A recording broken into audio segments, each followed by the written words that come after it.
नमस्कार साथियों, पढ़ा लिखा बबुआ कलमिए में जान बा। साथियों, शिक्षा की जड़ें बहुत ही कड़वी होती है लेकिन इसका फल बहुत ही मीठा होता है। स्वागत है मॉडर्न आईएएस एकेडमी के मंच पर। मैं हूं सम्राट चौहान। हम लोग आज शुरू करने जा रहे हैं करंट अफेयर, जो बहुत ही सुर्खियों में हैं। अदर कॉम्पिटिटिव एग्ज़ाम के लिए बहुत ही इम्पोर्टेंट होने वाले हैं, क्योंकि ये करंट अफेयर कई महीनों से लगातार सुर्खियों में था। इसको हवा तब लगा जब उस देश की प्रधानमंत्री अपना देश इस्तीफा देने के बाद अपना देश छोड़कर भारत आ चुकी हैं। हालांकि भारत में शरण नहीं लेंगी, लेकिन यहाँ कुछ दिन ठहरने के बाद कहीं दूसरे जगह जा सकती हैं। उस देश में उथल पुथल मचा हुआ है और अभी तक वीडियो शूट करने तक जो उनके पार्टी के एक नेता थे उन्हें जिंदा जला दिया गया है। लेटेस्ट अपडेटेड है, कुछ घंटा पहले की बातें मैं बोल रहा हूँ आप लोगों को, वीडियो शूट करने से पहले की बातें बोल रहा हूँ। तो उनके पार्टी का एक नेता थे, जो आक्रोशित जनता है वहाँ की, जो तोड़फोड़ कर रही है, उन्हें जिंदा जला दिया गया है। आज हम लोग देखेंगे करंट अफेयर बहुत ही सुर्खियों में है और ये सभी एग्ज़ामों के लिए महत्वपूर्ण हो जाता है। अगर भारत के पड़ोस में कोई देश जलता है तो भारत के लिए बहुत ही इम्पोर्टेंट हो जाता है। आइए हम लोग पहला प्रश्न, आज का पहला प्रश्न की तरफ चलते हैं। क्या है? अगस्त 2024 में किस देश की प्रधानमंत्री शेख हसीना, किस देश की प्रधानमंत्री जिनका नाम है शेख हसीना ने लगातार 15 साल से सत्ता में रहने के बाद अचानक अपना इस्तीफा दे दिया और देश छोड़ दिया है? तो जैसा कि इसी में मेंशन है कि उनका नाम है शेख हसीना और वो किस देश से संबंधित है, तो ये रहा हमारा प्यारा भारत। ठीक है, कुछ इस प्रकार से है। और यहाँ पर है एक देश जिसे हम बांग्लादेश के नाम से जानते हैं। ठीक है, बांग्लादेश। बांग्लादेश कब बना था तो आप लोग कमेंट करके बताएंगे। बांग्लादेश कब बना था, आप लोग को पता है? बंगाल का विभाजन हुआ था 1905 में। ठीक है, बंगाल का विभाजन कर दिया गया सांप्रदायिकता के हिसाब से, शक्तियों को छीन करने के लिए। ठीक है, हाँ, 1971 में बांग्लादेश का नया बांग्लादेश, जो पूर्वी पाकिस्तान और ये पश्चिमी पाकिस्तान, ठीक है, इसे पश्चिमी पाकिस्तान कहा जाता था और इसे पूर्वी पाकिस्तान कहा जाता था, यानी कि दोनों एक ही हुआ करता था। 1971 में क्या किया, उस समय की तत्कालीन प्रधानमंत्री इंदिरा गांधी ने कटवा कर पूर्वी पाकिस्तान को क्या किया, बांग्लादेश बना दिया। ठीक है, और उस समय के एक बहुत ही प्रमुख चेहरा थे जिनका नाम था शेख मुजीबुर रहमान। इन्होंने चुनाव जीत लिया था, चुनाव कराए गए और अधिक मतों से इन्होंने चुनाव जीत लिया था। कौन? शेख मुजीबुर रहमान। तब तक ये पूर्वी पाकिस्तान था, ये पश्चिमी पाकिस्तान था। तो अगर भारी बहुमतों से इन्होंने चुनाव जीता है तो नियम यह कहता है कि ये पाकिस्तान के प्रधानमंत्री होंगे। ठीक है, यानी कि दोनों को कंट्रोल करेंगे। लेकिन ये बात इधर रह रहे जो पाकिस्तानी लोग थे, नागवार गुजरा, उन लोग को अच्छा नहीं लगा कि पूर्वी पाकिस्तान के एक लीडर पूरे देश को चलाएगा और जो इस क्षेत्र वाले पाकिस्तान के लोग थे, इस वाले पाकिस्तान के जो लोग थे, इन्हें हीन दृष्टि से देखते थे। बोलते थे तुम लोग, मैंने उनके नस्ल भेद के ऊपर कमेंट करते थे, देखने में ऐसे हो वैसे हो, अत्याचार करते थे। मैंने फूटी आँख नहीं देखते थे, नहीं देख पाते थे। कौन? पश्चिमी पाकिस्तान के लोग। तो शेख मुजीबुर रहमान चुनाव जीत गए थे। अब इन्हें सत्ता पर नहीं बैठने दिया गया, सत्ता पर नहीं बैठने दिया गया तो ये क्या हुआ, और ऊपर से इधर अत्याचार हो रहा था, तो इन्होंने मुक्ति वाहिनी के साथ बगावत का बिगुल बजा दिया। तब जैसे ही चीज़ें भयावह हुई तो पाकिस्तानी सेना यहाँ पर जाकर अत्याचार करने लगे, बंगाली बहू बेटियों के साथ दुष्कर्म करने लगे, लोगों को मारने लगे। तो भारत का एक मजबूरी बन गया था, क्योंकि भारत के बगल में ही ये सब हो रहा था, और ये अत्याचार के कारण बचने के लिए, अपने इज्जत बचाने के लिए बाकी लोग क्या करते थे, बंगाली लोग, उस वहाँ रह रहे स्थानीय लोग भारत में पलायन करके आ रहे थे। तो ये भारत के लिए बहुत बड़ी चिंता का विषय था, क्योंकि जनसंख्या विस्फोट हो भी सकता है बाद में अगर आ जाएंगे तो इसका स्थायी समाधान होना चाहिए। और उस समय भारत की तत्कालीन प्रधानमंत्री इंदिरा गांधी थी। इन्होंने सलाह लेने के बाद इन्होंने जंग करने का फैसला ले लिया, और जंग करने से पहले इन्होंने एक रणनीति बनाई कि इस देश में जो मुक्ति वाहिनी सेना है, जो पाकिस्तानी फ़ौज से लड़ रही थी, उन्हें प्रशिक्षण दिया जाए, उन्हें हथियार दिया जाए, ताकि वो लोग अंदर से लड़े, और जब ज़रूरत पड़ेगा तो हम लोग इधर से प्रवेश करेंगे और ख़त्म कर देंगे पाकिस्तानी फ़ौजों को। तो 73,000 पाकिस्तानी फ़ौज यहाँ सरेंडर करती है इस युद्ध में। कौन से युद्ध में? 1971 वाले युद्ध में। सबसे विश्व का सबसे बड़ा मिलिट्री सरेंडर है। 73,000, लगभग 73,000 फौजियों ने सरेंडर कर दिया। कौन? पाकिस्तानी सैनिकों ने भारतीय सैनिकों के आगे सरेंडर कर दिया। तो शेख मुजीबुर रहमान थे, उन्हीं की बेटी कौन है? शेख हसीना है। इन्हें बाद में क्या किया गया? हत्या कर दिया गया। और इन्हीं की बेटी कौन है? शेख हसीना है, जो बांग्लादेश की प्रधानमंत्री थी, अब नहीं है, इस्तीफा देकर इन्होंने भारत में आ चुकी है। ये काल परसों की घटना है। अब सरकार बनाएगी, ऐसा जो वहाँ की आर्मी है, अंतरिम सरकार वही चलाएगी अब, यानी कि सभी शक्तियाँ अपने हाथों में ले ली है। कौन? वहाँ की सेना, बांग्लादेश की सेना। अब ये आग भड़का क्यों? जो 1971 में स्वतंत्रता सेनानी भाग लिए थे, यानी कि बांग्लादेश को आज़ाद कराने में 1971 में जो लोग बलिदान दिए थे, उन लोगों के परिवारों को 30% नौकरी में आरक्षण था। ठीक है, कितना प्रतिशत? 30% नौकरी में आरक्षण था। किन्हें? जो 1971 के स्वतंत्रता संग्राम में भाग लिया, बांग्लादेश को बनाने में अपना महत्वपूर्ण भूमिका निभाया था। यही चीज़ें कट्टरपंथियों को खटक रही थी। 30% नौकरियों में आरक्षण के मतलब समझ रहे हैं आप लोग? हाँ, मैंने रिजर्व 30% जो स्वतंत्रता सेनानी थे, उन लोगों के रिश्तेदारों को, उन लोगों के परिवारों को मिलेगा। इसी चीज़ को लेकर विरोध चल रहा था कट्टरपंथियों द्वारा।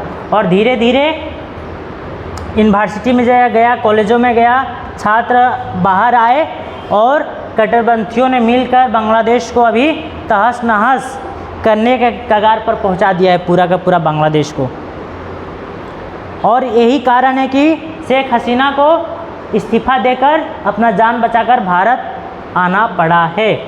तो ये किनकी बेटी थी? शेख मुजीबुर रहमान की, जो जिनके नेतृत्व में बांग्लादेश को आज़ादी मिली थी। ठीक है, उनकी बड़ी बेटी हैं। कौन? शेख हसीना। ये बहुत ही इम्पोर्टेंट है हाल फिलहाल। और इन्हीं की पार्टी के एक सदस्य को क्या किया गया है? अभी वीडियो रिकॉर्ड हो रहा है, अब तक की खबर बता रहा हूँ मैं। एक उनके नेता को जला दिया गया है बांग्लादेश में, अभी हाल फिलहाल 1 घंटा पहले की बात है ये। ऑप्शन ए में है बांग्लादेश। शेख हसीना किस देश की प्रधानमंत्री है? मैं ऊपर ही कहा, बता दिया आप लोग को।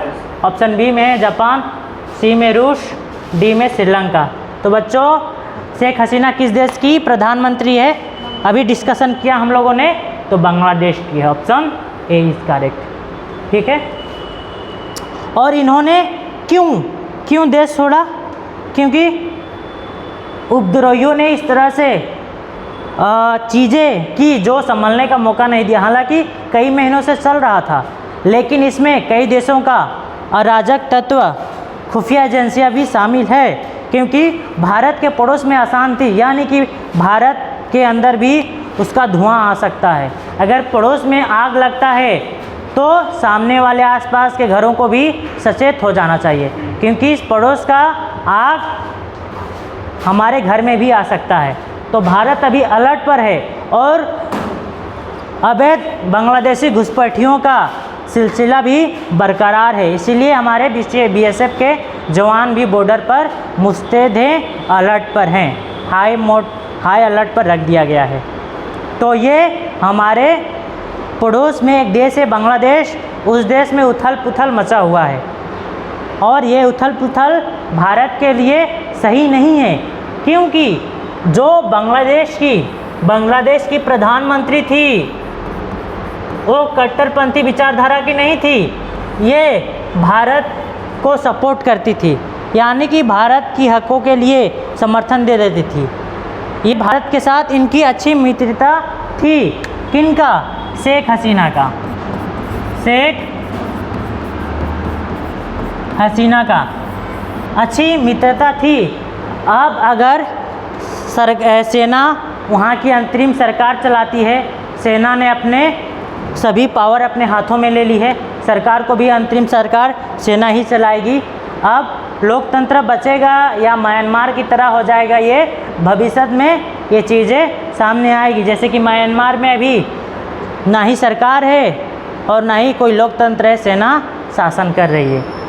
तो ये उथल पुथल हुआ और ये विश्वास अभी भी नहीं किया जा सकता कि भारत के एक पड़ोसी देश, जिसके प्रधानमंत्री अपना देश छोड़ चुकी है इस्तीफा देकर, जान बचाना पड़ा और उन्हीं के नेता को कुछ ही घंटा पहले जिंदा जला दिया गया है। तो शेख हसीना किस देश की प्रधानमंत्री थी? नहीं थी, तो बांग्लादेश की थी, जो 15 सालों से सत्ता में थी, 15 साल से सत्ता में थी, प्रधानमंत्री थी। और ये आग क्यों भड़का? तो 30% आरक्षण वाला सिस्टम, जो जैसा कि मैंने कहा, बांग्लादेश की आज़ादी में जो लोग अपना जान गंवाए थे, यानी कि स्वतंत्रता सेनानी थे, उनके रिश्तेदारों को, उनको परिवारों को 30% नौकरी में आरक्षण था। यही लोगों को खटक रहा था, कट्टरपंथियों को। इससे बदलाव करने की मांग कर रहे थे और इसके पीछे कई खुफिया एजेंसियां हैं अलग अलग देशों को, जो भारत को भी इसके माध्यम से आसान कराना चाहते हैं। तो भारत सरकार फ़िलहाल अलर्ट मोड पर है। भारत के विदेश मंत्री संसद में इसकी जानकारी दिए हैं, ठीक है। और ये फ़िलहाल जो बांग्लादेश की प्रधानमंत्री है, भारत में अभी ठहरी हुई हैं, स्थायी रूप से शरण नहीं मांगा है। अब भारत के बाद कहाँ जाएगी ये देखने लायक रहेगा। कल ही आ गई हो, कल ही भारत पहुँच चुकी है। उन्होंने भारत सरकार से कोई शरण नहीं मांगा है, अभी ठहरी हुई हैं और यहाँ से कल परसों या कुछ दिन के बाद दूसरे देशों में भी शिफ्ट हो सकती हैं। ये चीज़ें अभी स्पष्ट नहीं हुई है। चलिए आगे बढ़ते हैं। हम लोग का सही उत्तर कौन सा था? Option A is correct. यहाँ तक कोई क्वेरी, कोई डाउट? किस देश की प्रधानमंत्री हैं शेख हसीना? बांग्लादेश। आइए कुछ बातें देख लेते हैं। यहाँ भी बांग्लादेश के राजनीतिक परिदृश्य में एक बड़ा बदलाव देखने को मिला है। प्रधानमंत्री शेख हसीना, जो शेख मुजीबुर रहमान की बड़ी बेटी हैं, जिनके पिता को हत्या कर दिया गया, और उनका योगदान बांग्लादेश की आज़ादी में बहुत बड़ा रहा है और उन्होंने भारी मतों से चुनाव भी जीता था। लेकिन जो पश्चिमी पाकिस्तान था उसे नागवार गुजरा और बांग्लादेश बनने का नौबत आया। जो लगातार 15 सालों से सत्ता में थी, कौन? शेख हसीना, अचानक अपना इस्तीफा दे दिया है और देश छोड़ दिया है। ठीक है, चलिए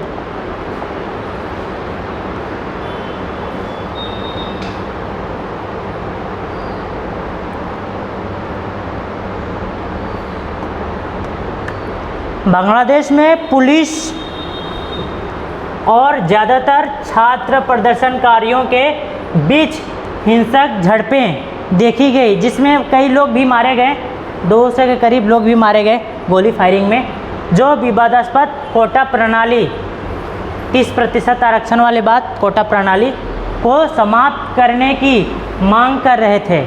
यानी कि जो स्वतंत्रता सेनानी थे उनके रिश्तेदारों को 30% नौकरी में आरक्षण था, उस कोटा प्रणाली को समाप्त करने का मांग कर रहे थे और उसी को लेकर मेन ये प्रदर्शन हो रहा था और झड़प हुआ, उसमें से कुछ लोग मारे गए, जिसके अंतर्गत 1971 में बांग्लादेश के स्वतंत्रता संग्राम में लड़ने वाले दिग्गजों के रिश्तेदारों के या परिवारों को 30% सरकारी नौकरियां आरक्षित थी। मेन लड़ाई इसी को लेकर था, ठीक है, कोटा प्रणाली, इसे समाप्त करने की मांगें की जा रही थी और ये न हुआ तो हिंसा आगजनी भड़क गई और देश में उथल पुथल अशांति जैसी स्थितियां आ गई। आराम से रह सकता ना? नहीं, कुछ चीज़ें हैं वो लोग तो देश को ही नुकसान पहुंचा रहा है ना। अगर तोड़ फोड़ कर रहा है, आगजनी कर रहा है, देश के संसद को नहीं छोड़ रहा है, प्रधानमंत्री का मुख्यालय को नहीं छोड़ रहा है, तो अशांति का सवाल ही पैदा नहीं होता। वो लोग खुद नहीं चाहता कि हम लोग अशांत रहे। वो कट्टरपंथी ताकतें हैं, दूसरे देशों का खुफिया एजेंसियाँ भी फंडिंग करती है, पैसा देती हैं इसके लिए, ताकि वो देश अशांत रहे और भारत पर भी प्रभाव पड़े। अगर किसी देश का पार्लियामेंट सुरक्षित नहीं रहेगा तो उस देश का लोकतंत्र कैसा होगा, आप लोग सोच सकते हैं। अशांति का सवाल ही पैदा नहीं होता यहाँ पर, क्योंकि वो लोग सोच ही नहीं पा रहे हम लोग क्या कर रहे हैं। अगर देश का प्रधानमंत्री इस्तीफा दे दिया है तो दंगा करने की क्या ज़रूरत है। सोच सकते हैं उन लोग की मानसिकता किस स्तर पर है। अगर शेख हसीना हत्थे चढ़ जाती तो उन्हें भी क्या किया जाता, जला दिया जाता, मार दिया जाता। आप लोग समझ सकते हैं। अगर आरक्षण खत्म होनी चाहिए, मांग पूरी हो गया है, अब मांग पूरी भी नहीं भी हो गया है तो प्रधानमंत्री इस्तीफा दे दिया है, दूसरे प्रधानमंत्री बना लो, वो आरक्षण को ख़त्म कर देगा।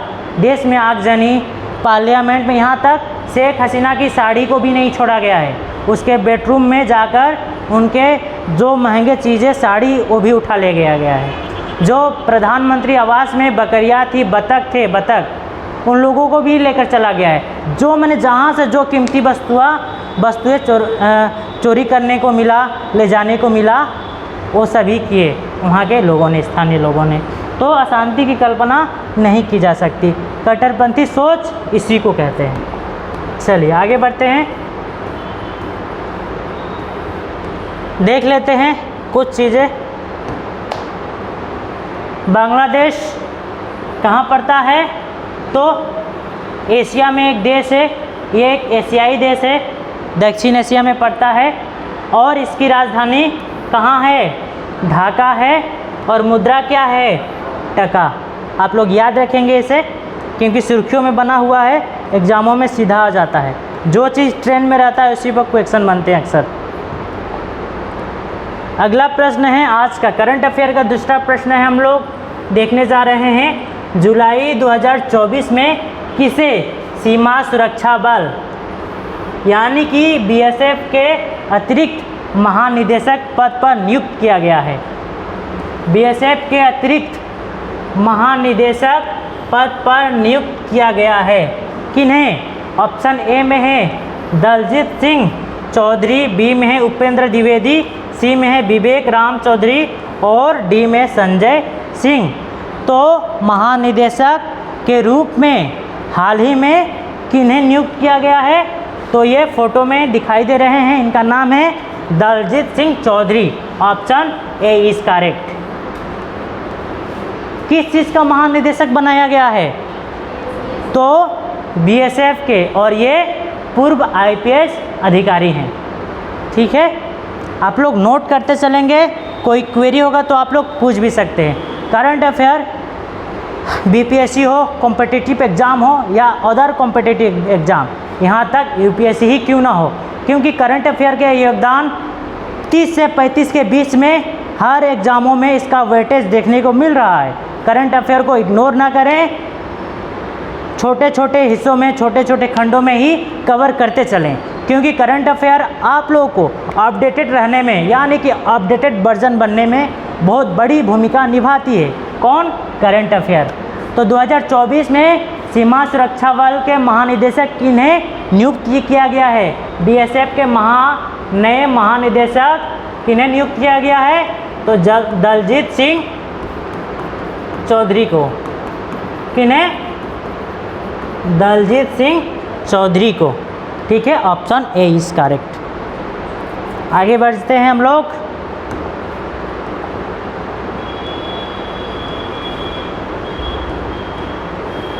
चलिए,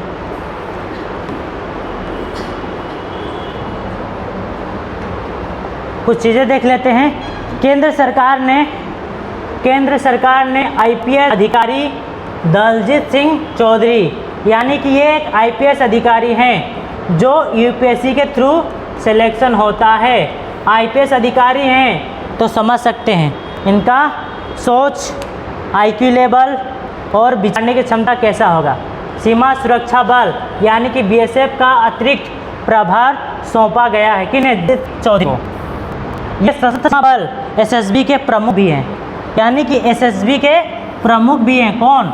दलजीत सिंह चौधरी, जो पूर्व आईपीएस अधिकारी हैं। इन्हें एसएसबी का महानिदेशक बनाया गया है। आगे बढ़े, चलिए।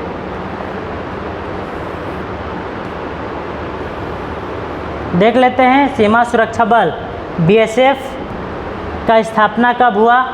तो सीमा सुरक्षा बल यानी कि बीएसएफ का स्थापना 1 दिसंबर, ठीक है, और 1965 में हुआ था। मुख्यालय की बात की जाए तो नई दिल्ली में है। किसका? सीमा सुरक्षा बल बीएसएफ का मुख्यालय। इन चीज़ों पर आप लोग ध्यान दीजिएगा, एग्जामों में कभी कभी आ जाता है।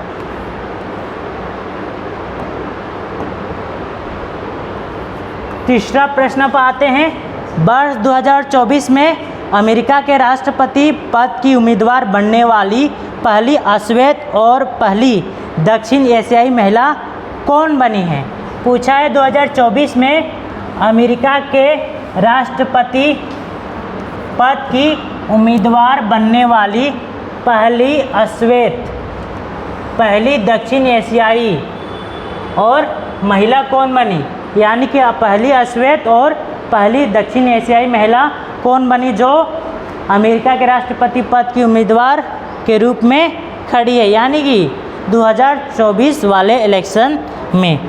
और ये कहाँ से हैं और किस मुल्क की है उसे भी हम लोग देखेंगे। ऑप्शन को देख लेते हैं। सौम्या स्वामीनाथन, बी में है कमला हैरिस, सी में है रोशनी नादर मल्होत्रा, डी में है रॉबर्ट मेत्सोला। तो ये जो अमेरिकी राष्ट्रपति चुनाव में खड़ी हुई हैं, इनका नाम क्या है? इनका नाम क्या है? तो इनका नाम है Kamala Harris. Option B is correct. इसका नाम क्या है इनका? कमला हैरिस, जो हंस रही दिख रही है तस्वीरों में। इनका नाम क्या है? Kamala Harris. और ये दक्षिण एशियाई महिला है। कहने का मतलब ये क्या है? उत्तर पूर्व है, ठीक है, ये उत्तर पश्चिम है, ये दक्षिण पश्चिम है, ये दक्षिण पूरब है, यानी कि दक्षिण एशियाई महिला इस देश में, ठीक है, ये वाले क्षेत्र से। और इस क्षेत्र में कौन पड़ता है? तो भारत पड़ता है। भारतीय मूल की अमेरिकी महिला हैं। कौन? कमला हैरिस, जो अमेरिका के उपराष्ट्रपति हैं। अभी अमेरिका के वर्तमान उपराष्ट्रपति कौन है? कमला हैरिस है। और राष्ट्रपति कौन है? तो जो बाइडन है। जो बाइडन कौन है? अमेरिका के राष्ट्रपति। और उपराष्ट्रपति कौन है? Kamala Harris. और जो बाइडन को हराने के लिए, जो बाइडन है, इनको हराने के लिए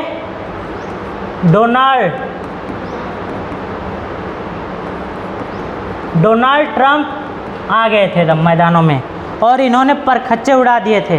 किसका? जो बाइडन का। क्योंकि जो बाइडन बहुत थोड़े बूढ़े हो गए हैं और उनकी सोचने समझने का जो स्मृति है कमज़ोर हो गई है। अपने पत्नी को भी एक रिसेप्शन में पहचान नहीं पाए हूबहू थी। तो उन लोग का कल्चर है कि अपने मैंने वहाँ के मेहमानों को मैंने हम लोग जैसे नमस्ते प्रणाम करते हैं, वहाँ मैंने किस देने का परंपरा है। तो मैंने किस करने जा रहे थे अपने पत्नी समझकर, तो उनकी पत्नी आकर रोक ली उन्हें कि ये नहीं मैं हूँ। और कई कई चीज़ों पर कई कई जगहों पर भूल भी जाते थे। तो इन्हीं का फ़ायदा डोनाल्ड ट्रंप जो अमेरिका के पूर्व राष्ट्रपति है, वो भी मैदानों में हैं और इन्हीं का फ़ायदा उठाते थे। जब ये चीज़ें इनके पार्टी जो बाइडेन के पार्टी के लोगों ने देखा तो बोला कि जो बाइडेन को उठाना सही नहीं रहेगा, क्योंकि अब जो बाइडेन की स्थिति बहुत ही कमज़ोर हो गई है, लोग वोट भी नहीं देंगे। तो किन्हें आगे कर दिया? कमला हैरिस को। ये भारतीय मूल की हैं, तो भारतीय मूल की हैं तो भारत का गुणगान करेंगी तो भारतीय लोग इन्हें ही वोट देंगे, इसीलिए इन्हें आगे कर दिया गया और राष्ट्रपति के पद की उम्मीदवार हैं 2024 में। कौन? कमला हैरिस। तो हम लोग का ऑप्शन क्या होगा? ऑप्शन बी होगा, जो पहली दक्षिण एशियाई महिला हैं। कौन? कमला हैरिस। ये श्वेत महिला भी हैं और अमेरिका के उपराष्ट्रपति भी हैं। कुछ देख लेते हैं इनके बारे में। अमेरिका की उपराष्ट्रपति कमला हैरिस इस साल होने वाले राष्ट्रपति चुनाव में डेमोक्रेटिक पार्टी की उम्मीदवार होंगी। राष्ट्रपति अमेरिका के उपराष्ट्रपति हैं अभी। कौन? कमला हैरिस। और यही अमेरिका के राष्ट्रपति पद की चुनाव, अमेरिकी राष्ट्रपति की इलेक्शन लड़ रही हैं। इस साल होने वाले राष्ट्रपति चुनाव में डेमोक्रेटिक पार्टी की उम्मीदवार होंगी। कौन? कमला हैरिस। और कमला हैरिस किसी प्रमुख अमेरिकी दल के लिए राष्ट्रपति पद की उम्मीदवार चुने जाने वाली पहली अश्वेत महिला है। अभी तक कोई अश्वेत महिला डेमोक्रेटिक या रिपब्लिक पार्टी से चुनाव नहीं लड़ी है और ये भारतीय मूल की महिला है, तो भारतीय वोटरों को तो प्रभावित करेगी ही, साथ में पाकिस्तानी वोटों को भी प्रभावित करेगी। चुनाव हो गया सर? नहीं, होने वाला है, कैंपेन चल रहा है, चुनाव प्रचार हर 4 साल में होता है। भारत में लोकसभा के चुनाव 5 वर्ष में होता है, लेकिन अमेरिका में 4 वर्षों के बाद, यानी कि 2024 में चुनाव होगा। तो अगला चुनाव कब होगा? हाँ, 2028 में। और 2-3 चीज़ें हैं, एक अमेरिका का चुनाव होता है और दूसरा ओलंपिक वाला भी समय रहता है। ठीक है, तो हर 4 सालों में अमेरिका का चुनाव होता है राष्ट्रपति का। जैसे कि भारत में लोकसभा का चुनाव 5 वर्षों के बाद होता है, वैसे ही अमेरिका में 4 वर्षों के बाद। तो देख लेते हैं संयुक्त राज्य अमेरिका यानी कि USA के बारे में। उत्तरी अमेरिका में एक देश है, उत्तरी अमेरिका कॉन्टिनेंट का एक देश है। ठीक है, ठीक है, कुछ इस प्रकार से है देश उत्तरी अमेरिका, और इधर पड़ेगा दक्षिणी अमेरिका। इसी में एक देश है जिसका नाम है संयुक्त राज्य अमेरिका USA, जिसकी राजधानी है वाशिंगटन DC। मुद्रा है अमेरिकी डॉलर। राष्ट्रपति हैं जो बाइडेन अभी। और वाशिंगटन DC किस नदी के किनारे है? आप लोगों को पता है? वाशिंगटन DC न्यूयॉर्क किस नदी के किनारे है? और वाशिंगटन DC पोटामेक नदी के किनारे स्थित है। अमेरिका का राजधानी वाशिंगटन DC पोटामेक नदी के किनारे स्थित है।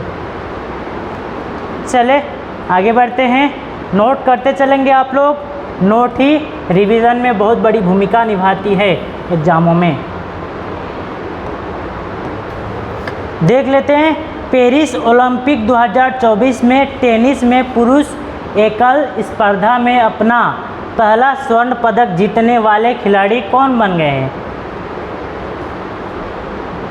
पेरिस ओलंपिक 2024 चल रहा है। कहाँ पर चल रहा है? आप लोग को पता होगा अगर आप लोग खेलों में इंटरेस्ट देते होंगे तो।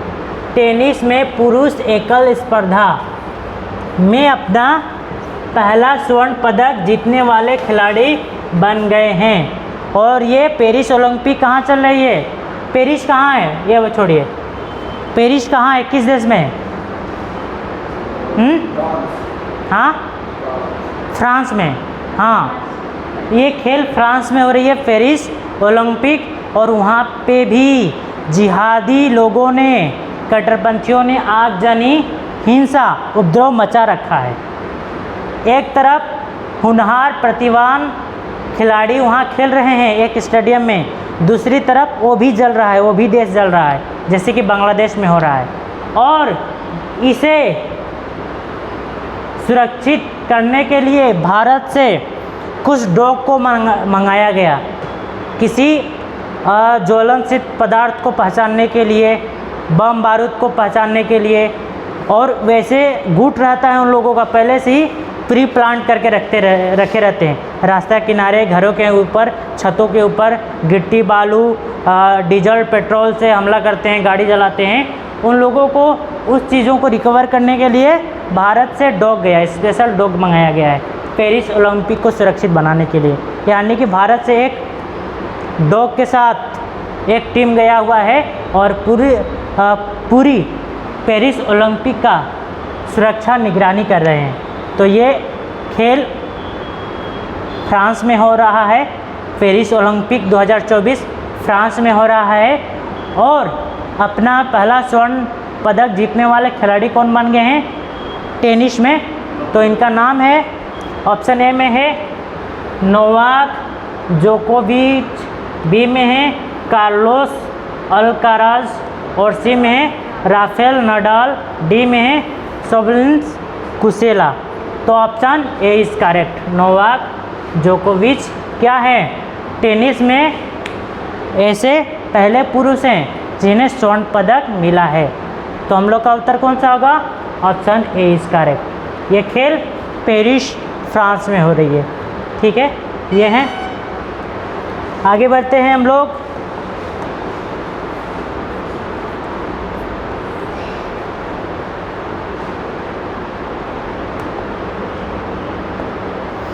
अगला प्रश्न है, किसे पेरिस ओलंपिक 2024 के समापन समारोह के लिए भारत ध्वजवाहक बनाया गया है? ध्वजवाहक बनाया गया है किन्हें? ऑप्शन ए में नीरज चोपड़ा को, बी में मनु भाकर को, सी में स्वप्निल कुशेला को, और डी में है हरमनप्रीत कौर को।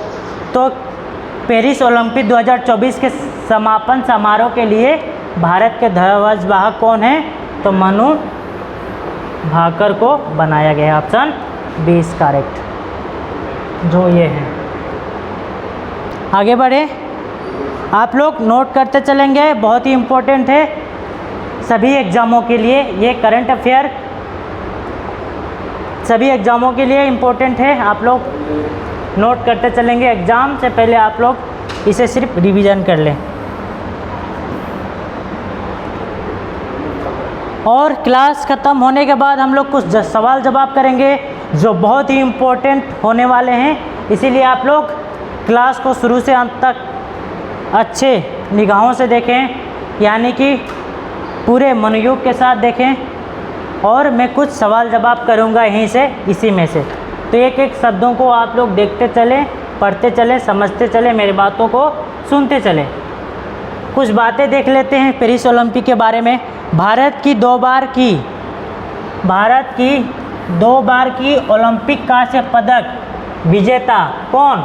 मनु भाकर पेरिस ओलंपिक 2024 के समापन समारोह में भारत की ध्वजवाहक होंगी। यानी कि इनको 2 बार कांस्य पदक मिला है, यानी जीता है, कांस्य पदक जीता है। और उन्हें ध्वजवाहक के रूप में वहाँ अतिथि के रूप में बुलाया गया है। दूसरा है ओलंपिक, पेरिस ओलंपिक 2024 का समापन समारोह 11 अगस्त को होगा। मनु भाकर ने पेरिस में अपना सर्वश्रेष्ठ प्रदर्शन किया है और ग्रीष्मकालीन खेलों को पूरा करने के लिए 2 कांस्य पदक जीते हैं। कौन? मनु भाकर। आगे बढ़ते हैं अपने अगले प्रश्न पर। कोई क्वेरी, कोई डाउट तो आप लोग पूछ लीजिएगा, ठीक है। अगला प्रश्न है अगस्त 2024 में राष्ट्रपति द्रौपदी मुर्मू, ठीक है, राष्ट्रपति द्रौपदी मुर्मू किस देश की यात्रा करने वाली पहली भारतीय राष्ट्रपति बनी है?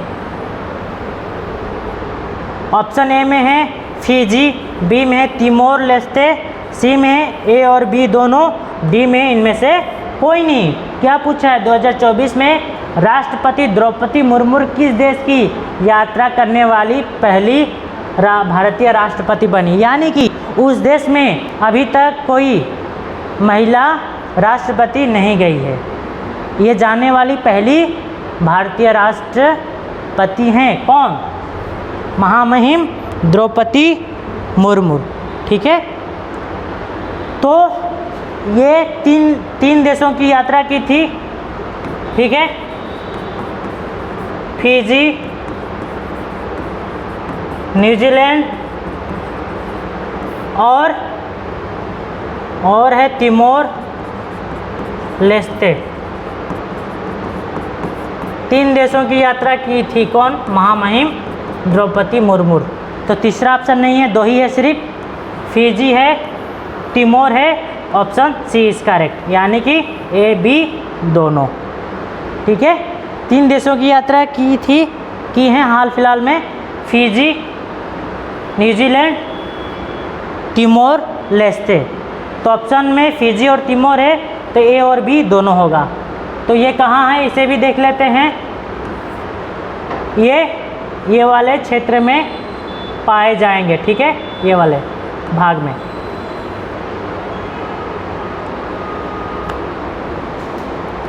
और तिमोर की राजधानी क्या है पता है आप लोगों को? हाँ, तिमोर की राजधानी क्या है?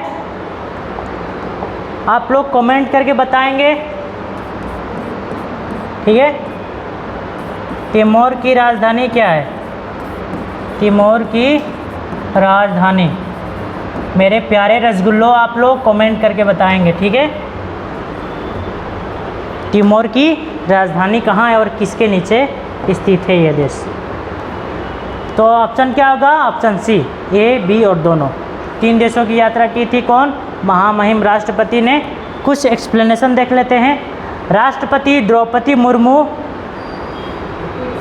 फिजी, न्यूजीलैंड और तिमोर लेस्टे की 6 दिवसीय यात्रा पर रवाना हुई हैं जाकर, ठीक है। ये यहाँ किसी भारतीय राष्ट्रपति की फिजी, तिमोर लेस्टे की पहली यात्रा होगी। राष्ट्रपति के दौरा का मकसद इन देशों के साथ द्विपक्षीय संबंधों को मजबूत करना है, ठीक है। तो तिमोर फिजी में जाने वाली ये पहली भारतीय महिला राष्ट्रपति हैं कौन? द्रौपदी मुर्मू। आप लोग याद रखेंगे। अगला प्रश्न पर हम लोग आते हैं।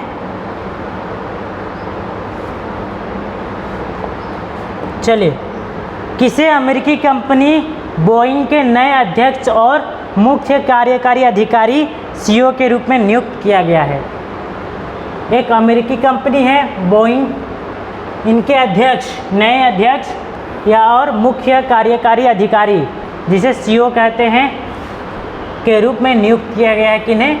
ऑप्शन में देख लेते हैं। ऑप्शन ए में है रॉबर्ट के केली, बी में मनोज मित्तल, सी है ग्रिडसन जॉर्ज और डी में है संजय शुक्ला। तो किन्हें नियुक्त किया गया है? तो रॉबर्ट के केली को नियुक्त किया गया, ऑप्शन ए इज करेक्ट। किसका सीईओ? तो बोइंग एक कंपनी है, अमेरिकी कंपनी, उनके सीईओ बनाए गए हैं रॉबर्ट केली महोदय को, ठीक है। तो आप लोग सवाल जवाब भी करते चले, कमेंट बॉक्स खुला है, कोई क्वेरी कोई डाउट हो तो बेझिझक बेधड़क पूछते रहें। आइए आगे बढ़ते हैं हम लोग।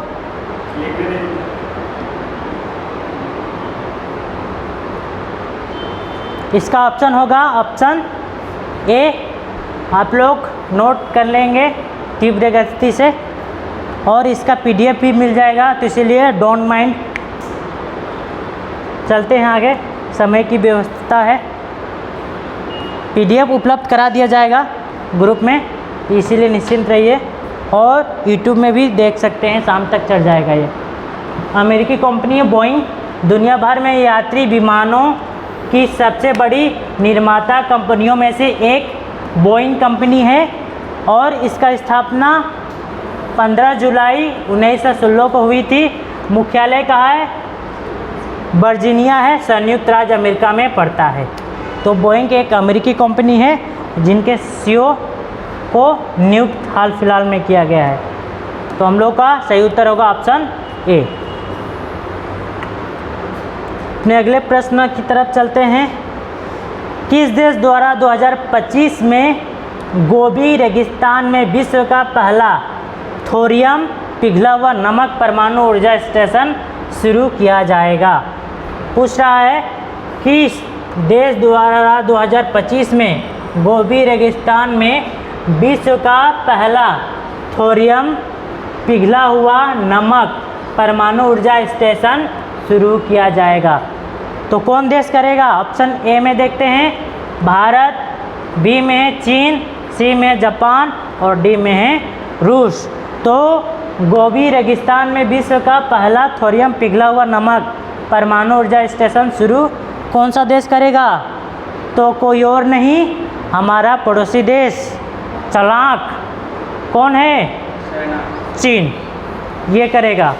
और ये एआई और आर्टिफिशियल में इतना माहिर हो गया है कि मनोवैज्ञानिक युद्ध करता है अपने पड़ोसी देशों के साथ और बहुत आगे चला गया है। भारत से फ़िलहाल इस समय बहुत आगे है। भारत भी अपने तेज़ गति से भी आगे बढ़ रहा है। भारत उभरती हुई अर्थव्यवस्था है और बेशक भविष्य में जाकर एक महाशक्ति बनेगी। हमारी भारत माँ सशक्त बनेगी अवश्य कुछ सालों के बाद, लेकिन चीन के गति को भी नकारा नहीं जा सकता, अंदाज नहीं किया जा सकता। चीन भारत से अभी भी बहुत आगे है हर क्षेत्र में। तो चीन क्या नहीं करेगा? डुप्लीकेट चीज़ें बनाने में माहिर है, मनोवैज्ञानिक युद्ध लड़ने में माहिर है। चीन किसी देश को डराना धमकाना रहे तो डुप्लीकेट मिसाइल बना देगा, डुप्लीकेट मिसाइल बनाकर तैनात कर देगा और एक शानदार वीडियो रिकॉर्ड कर लेगा और छोटे छोटे देशों को, सेनाओं को डरा देगा। वो लोग देखकर ही मनोवैज्ञानिक युद्ध जीत जाता है वो। और ये कई बार एक्सपोज भी हो चुका है सैटेलाइट के माध्यम से। गुब्बारों का मिसाइल बना दिया था एक बार, ठीक है। S-400 ये निकला रहता है और ये गाड़ी है, ठीक है, ये गाड़ी है।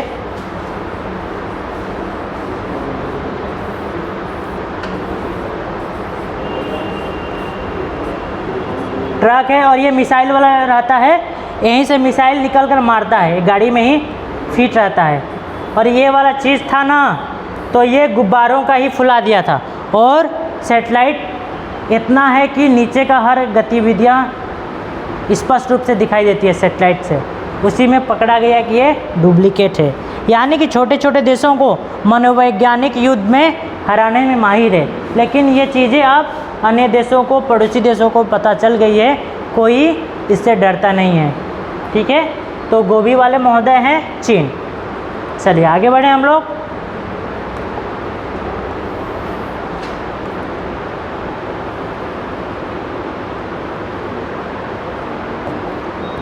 अगला प्रश्न है, चीन द्वारा 2025 में गोबी रेगिस्तान में विश्व का पहला थोरियम पिघला हुआ नमक परमाणु ऊर्जा स्टेशन शुरू किया जाएगा। यहाँ परमाणु ऊर्जा स्टेशन यूरेनियम के स्थान पर ईंधन के रूप में थोरियम का उपयोग करेगा।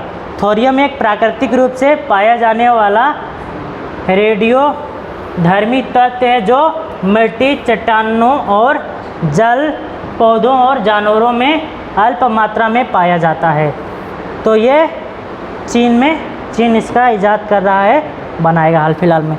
आगे बढ़ते हैं अगले प्रश्न पर। चीन के बारे में जान लेते हैं कुछ, ठीक है।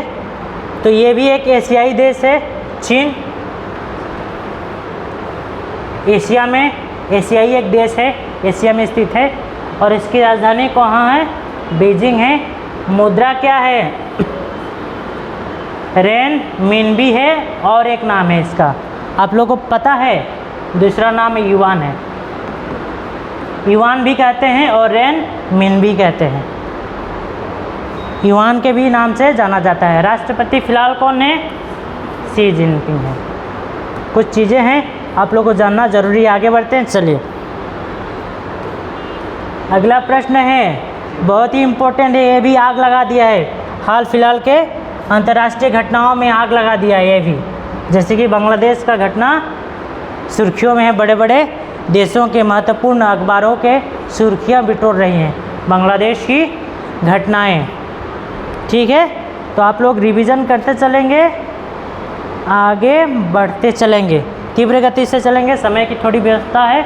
हमास नेता इस्माइल हानिया के लिए शोक पोस्ट को हटाने के जवाब में किस देश द्वारा सोशल नेटवर्किंग प्लेटफॉर्म इंस्टाग्राम को ब्लॉक किया गया है? एक हमास नेता थे, हमास नेता जिनका नाम था इस्माइल हानिया, और कुछ ही दिन पहले ईरान के राष्ट्रपति के शपथ समारोह में भाग लिया था और वहीं पर उन्हें इजराइल की खुफिया एजेंसी ने टपका दिया।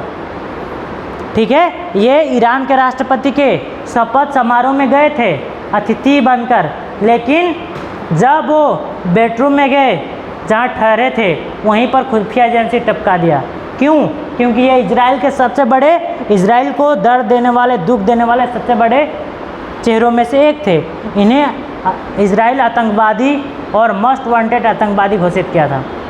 ये हमास एक आतंकवादी संगठन है और उन्हीं के ये सरगना थे, और मुस्लिम संगठन इन्हें अपना हीरो मानती है। तो ये ईरान में गए हुए थे और इन्हें माना जा रहा है कि इजराइल की खुफिया एजेंसी ही टपका दिया रूम में ही। और इन्हीं के मैंने शोक नहीं होता है, शोक के हिसाब से पोस्ट किया गया था तुर्की में, यानी कि इसमें लिखा है शोक पोस्ट किया गया था तुर्की देश में। तो क्या किया गया? सोशल नेटवर्किंग प्लेटफॉर्म इंस्टाग्राम को ब्लॉक किया गया है। किसके माध्यम से? तो एक देश है तुर्की। किस लिए? क्योंकि शोक पोस्ट को हटा दिया गया प्लेटफॉर्म से। हटाने के बाद तुर्की भी गुस्से में आकर इंस्टाग्राम को ब्लॉक कर दिया है उसके जवाब में माना जा रहा है। ऑप्शन ए में रूस, बी में चीन, सी में तुर्की, डी में जापान। तो सही उत्तर होगा ऑप्शन बी इसका। ये तुर्की के राष्ट्रपति हैं। इस्माइल हानिया हाल ही में मरे हैं, कुछ ही दिनों में इजराइल की खुफिया एजेंसी ने टपका दिया है। इन्हीं के शोक में याद में पोस्ट किया गया था तुर्की की तरफ से, जिसे हटा दिया गया। और उसी के जवाब में ये लोग भी क्या किए? इंस्टाग्राम को अपने देश में बैन कर दिया। तो आप लोग याद रखिएगा, तुर्की होगा ऑप्शन सी इसका करेक्ट। कुछ चीज़ें देख लेते हैं। और तुर्की में सोशल नेटवर्किंग प्लेटफॉर्म इंस्टाग्राम को ब्लॉक कर दिया गया है। मीडिया रिपोर्ट के मुताबिक यह फैसला हमास प्रमुख इस्माइल हानिया की मौत पर किए गए पोस्ट को हटाने के जवाब में लिया गया है। ठीक है, तो पूछेगा हाल ही में 2024 में किस देश ने इंस्टाग्राम को ब्लॉक कर दिया था? तो तुर्की में। किसके एवज में? तो शोक प्रकट किया गया था इस्माइल हानिया जो हमास के चीफ थे, उनके लिए किया गया था और उस पोस्ट को हटा दिया गया। और उसी के जवाब में तुर्की भी क्या किया? इंस्टाग्राम को ब्लॉक कर दिया। ईरान की राजधानी तेहरान में किनका मौत हो गया था? इस्माइल हानिया, यानी कि ईरान के राष्ट्रपति के शपथ समारोह में इन्हें भी बुलाया गया था। और जैसे ही समारोह ख़त्म हुआ, रूम में गए, टपका दिया गया। समझ सकते हैं, इजराइल की खुफिया एजेंसी मोसाद चुन कर बदला लेती है। उनके फुटबॉलरों को मार दिया गया था और कई सालों तक ढूंढकर एक भी आतंकवादी को जिंदा नहीं छोड़ा। विश्व की सबसे ताकतवर खुफिया एजेंसी है मोसाद, इजराइल की। आगे बढ़ते हैं। तुर्की जो यूरोप और एशिया दोनों में स्थित है, राजधानी अंकारा है, मुद्रा तुर्की लीरा है, राष्ट्रपति रेसेप तैयब एर्दोगन है। और हाल ही में तुर्की का नाम बदलकर तुर्की कर दिया गया है। ठीक है, अब तुर्की नहीं, तुर्की के नाम से जाना जाता है ये। जैसे कि केरल का नाम बदलने के लिए विधानसभा में लाया गया है केरलम, वैसे ही तुर्की अब तुर्की के नाम से जाना जाएगा। अगला है विश्व स्तनपान सप्ताह 2024 कब मनाया गया है? ठीक है, कब मनाया जाता है आप लोग याद रखिएगा। विश्व स्तनपान सप्ताह 2024 में कब मनाया गया है? ऑप्शन ए में है 25 से 31 जुलाई, बी में 1 से 7 अगस्त और सी में 1 से 7 सितंबर, डी में 1 से 7 अक्टूबर। तो विश्व स्तनपान सप्ताह मनाया गया है 1 से 7 अगस्त। Option B is correct. ये रहे कुछ करंट अफेयर, बहुत ही महत्वपूर्ण, बहुत ही इम्पोर्टेंट। ये अदर कॉम्पिटिटिव एग्ज़ाम हो, बीपीएससी हो, एसएससी सीजीएल हो, यूपीएससी हो या बिहार का अदर कॉम्पिटिटिव एग्ज़ाम, इसमें अपना बहुत ही महत्वपूर्ण भूमिका अदा करेंगे ये करंट अफेयर। और करंट अफेयर का वेटेज बहुत ही संख्या में बढ़ रहा है। करंट अफेयर का योगदान अदर एग्ज़ामों में अच्छे खासे वेटेज के साथ आ रहा है। आप लोग आगे बढ़ते जाएं, पढ़ते जाएं। बहुत बहुत धन्यवाद। जय हिंद।